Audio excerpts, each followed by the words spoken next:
For today's video mga kasagpa ay ang sitwasyon ng ating kababayan dito sa kahabaan ng area Metro Manila dahil napapaligiran ng informal settlers.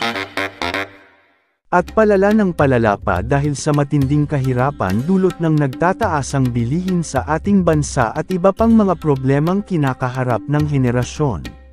May mga pamilyang pinilit ang desisyon na magtayo na lang ng bakod kahit ito ay pasukin ng tubig habang yumulan para lang malibre sa bayarin sa bahay at iba pa.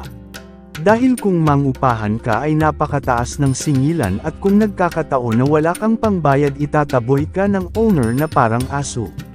At sa puntong ito ang sitwasyon ng mga informal settlers bakod doon bakod dito at hindi na ito mapigilan dahil tuloy-tuloy na ang pagluho ng mga informal settlers sa ating bansa. Sa tingin mo mga kasagpa mabigyan pa ba ito ng pamaraan o tuluyan na lang habang buhay na polala ng polala ang squatter sa Metro Manila? Ano-ano ang mga dapat gagawin para ito'y mailgay sa formal settlers?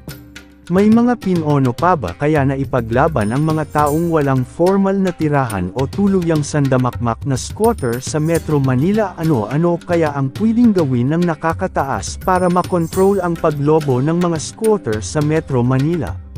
At ang footage nato mga kasagpa patunay na palala ng palala ang mga squatter sa lugar nato dahil ayon sa nakausap ko ang area na yan ay gagawin sanang playground ng mga bata pero nagmistula itong isang barangay dahil sa halo-halong bakod na na-occupy ng mga informal settlers.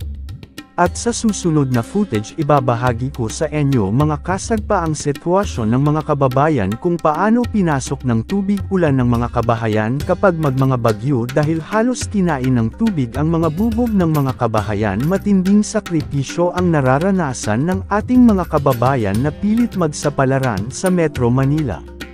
At mga kasagpa manghingi sana ako ng pabor or suporta na paki-like sa video at pa-subscribe para updated ka sa panibagong videos. Maraming salamat mga kasagpa, enjoy watching.